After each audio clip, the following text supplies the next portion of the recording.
Hey there, Eli coming at you again in front of the invert system here at OSA Coventry. Here today to show off a really interesting invertebrate for your saltwater aquarium, and that is these beautiful little coral-banded shrimp that you see behind me. These are an interesting little critter that are suitable for an aquarium above 20 gallons or so, whether it be a reef aquarium or a more peaceful fish-only aquarium. These would be a really interesting, very active, and fun to look at critter for a lot of those aquariums. In the aquarium, they play roles as basically cleanup crew. However, they are not going to be as persistent as some of like your algae grazing cleanup crew. They are not necessarily there to eat algae and eat other things like that off of the glass or off of the rocks, but they are very good scavenging animals. So they will generally stake claim to an area that's like a cave underneath the rockwork and very territorially protect that from anything else in the aquarium. But in that area that they stake claim to, they are going to be very instrumental in making sure that that rockwork and that sand is very clean. They will root around for any uneaten food that you would add to the aquarium. So if you are a chronic overfeeder, having invertebrates like this in the tank is definitely going to be helpful to make sure that you're not getting dead pockets where all that food accumulates, and they will take care of a lot of that for you. In addition, they are going to prey upon some of your smaller invertebrates in the tank, namely worms, so things like flatworms, especially some of the larger species of flatworms, they should have no problem dealing with. And even polychaete worms, like bristle worms that we all know and love, not really, in the reef tank, they are known to pick at those as well, so it is very a useful animal in that regard for taking care of those if you have an infestation, and they will over time slowly take some of those out of the aquarium, and they kind of work for population control in that matter with those bristle worms and other sort of small invertebrates that you might not want to see in your aquarium. These shrimp are a really attractive addition to just about any aquarium. That candy cane stripe pattern is really interesting, and those really wide set arms are just kind of a funny, silly look with these animals. Generally, they're not going to get very large with their body ranging between 2 and 4 inches in length. However, as you can see, their claws make up easily that length on their own.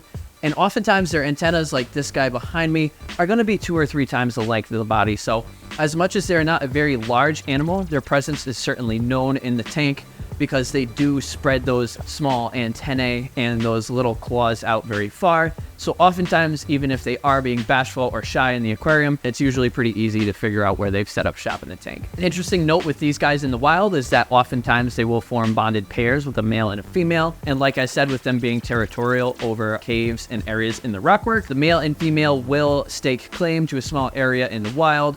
If you're lucky enough to find a bonded pair in an aquarium shop, you can emulate that in the aquarium. And generally, a male and female bonded pair will get along quite well with each other. However, it is not necessarily advised to add too many to the aquarium, as they will become territorial with each other and oftentimes will end up quarreling and possibly causing harm or damage to each other if there are too many in the tank without enough hiding spots or without enough water volume to spread the two apart. So in the aquarium, these guys are a relatively long-lived animal. I would say 3 to 5 years is a really good run for them, and you might possibly even get more life out of them. As with any of your crustaceans, they are known to shed on occasion.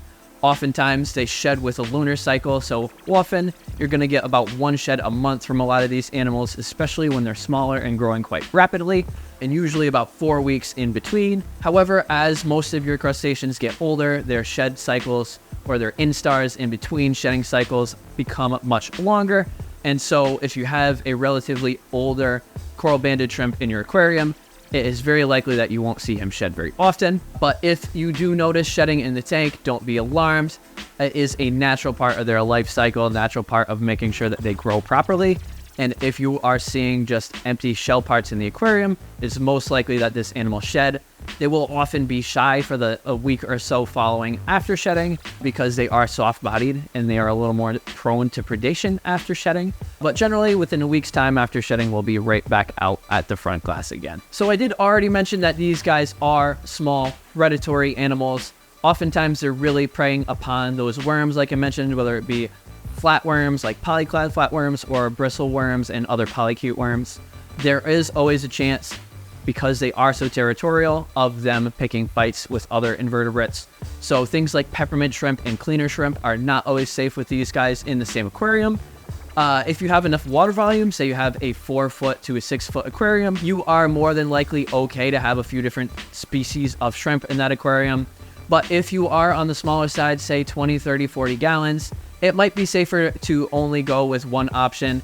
If you wanted either a coral banded shrimp or a cleaner shrimp, I would say it's something that's worthwhile picking the one that you really prefer, just to mitigate that issue of territorial aggression down the road, as in those smaller aquariums, they are going to be more prone to preying on other animals. That being said, as long as these guys are well fed and they are not picky eaters, they should eat about just any frozen food that hits the tank, whether it's brine, mysis, krill, clams, anything that you're adding frozen food wise to the aquarium should be pretty suitable for these animals.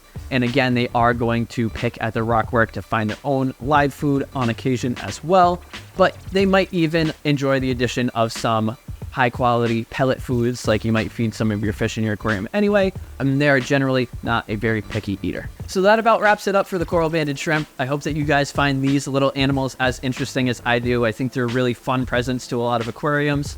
A goofy looking animal, and that red and white contrast is really interesting to see in the tank. And they are a very active and interesting animal to watch behave in the aquarium. So as always, I hope you enjoyed watching this video. Feel free, if you have questions, comments, suggestions, to leave them in the comment section below. And as always, keep on reefing.